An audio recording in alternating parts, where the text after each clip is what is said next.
नमस्ते, जय माता दी, श्री शिवाय नमस्तुभ्यम। और आप सब अच्छे हैं, ऐसा मेरा उम्मीद है। ऐसा मेरी महादेव जी से प्रार्थना है कि आप सब जहाँ रहें स्वस्थ रहें और मस्त रहें। मैं गुड़िया तिवारी स्वागत करती हूँ आप सबका अपने YouTube चैनल पे। तो हम लेके आए एक बहुत ही चुटकुला उठान। मेरी बेस्ट फ्रेंड दीदी को हुआ है एक बच्चा, बेबी हुआ है। तो पिंकी दीदी के लिए हम गा रहे हैं। पिंकी दीदी आपके लिए खास हमें उठान लाए हैं, बहुत ज़्यादा ढूंढ के, क्योंकि है तो बहुत औरत की कहानी, लेकिन आपकी अभी तत्काल की कहानी है। तो इसलिए आप ज़रूर सुनना और सुन के कमेंट ज़रूर करना कि हाँ गुड़िया मैंने आपका गीत सुन लिया है, क्योंकि ये आपके लिए ही खास है। हंसी हंसी पिया बहिया धैले, हम तो जानी खेल कैले, हम तो जानी कोड़ कैले हो। सासुई है हसब वाजी के काल भैले, उठब बैठब गाढ़ भैले हो।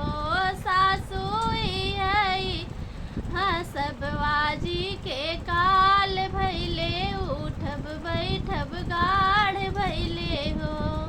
हंसी हंसी पिया बहिया धैले, हम तो जानी खेल कैले, हम तो जानी कोड़ कैले हो।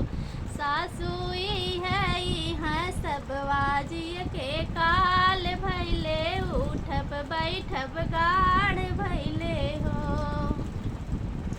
गोड़वा घरा लागे दिन दिन पार भैले, दिन दिन पार भैले हो। सासू अब की रहनिया हम सही लेबै, अब ना ऐसन काम करबै हो। सासू अब की रहनिया हम सही लेबै, अब ना ऐसन काम करबै हो।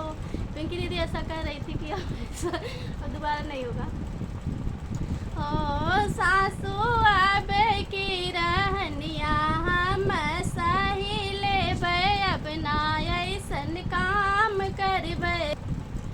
खेला कई के चला गईले, गाढ़े में डाल गईले, गाढ़े में हम डाल गईले हो। सासू तो है बेटवना के पाइत, दतवा कच कचाई लेत हो।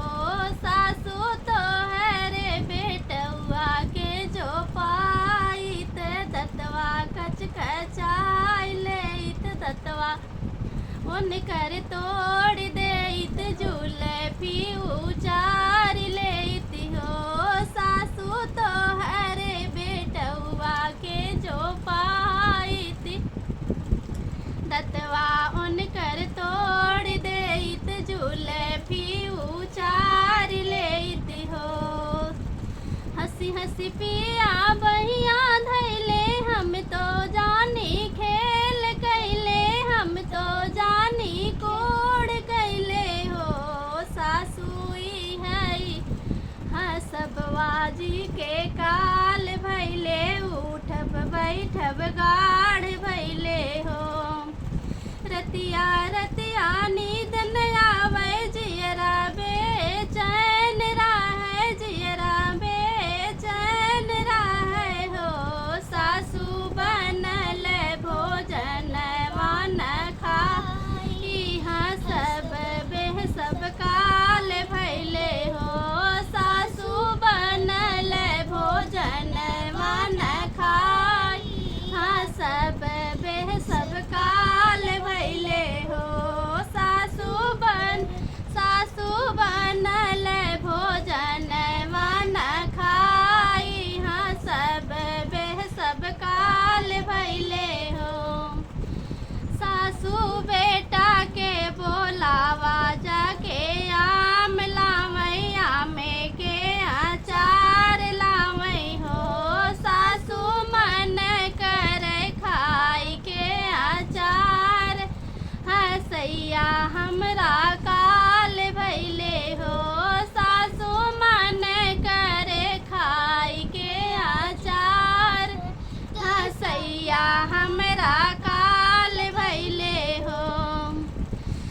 सासू आधी राती पीरिया गढ़वाइत नरस के बोलावत जियरा मोर बचावा हो।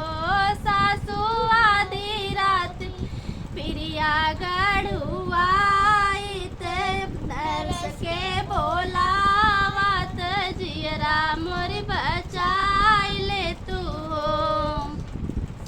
हंसी हंसी पिया बहिया धैले हम तो जानी खेला कैले हम तो जानी कोढ़ कैले हो।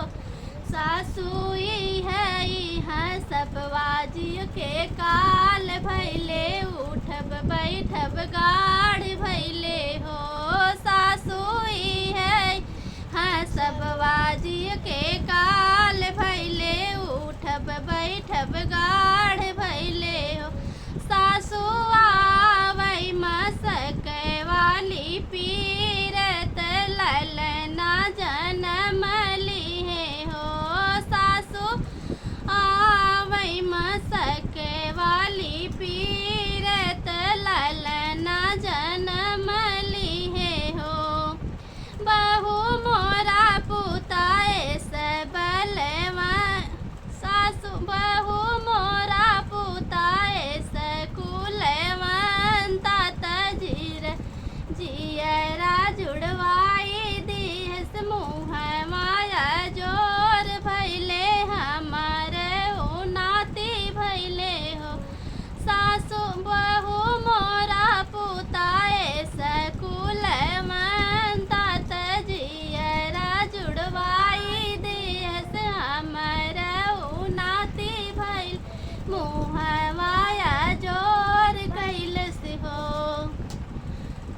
धन्यवाद पिंकी दीदी, आप सुनना और बताना जरूर।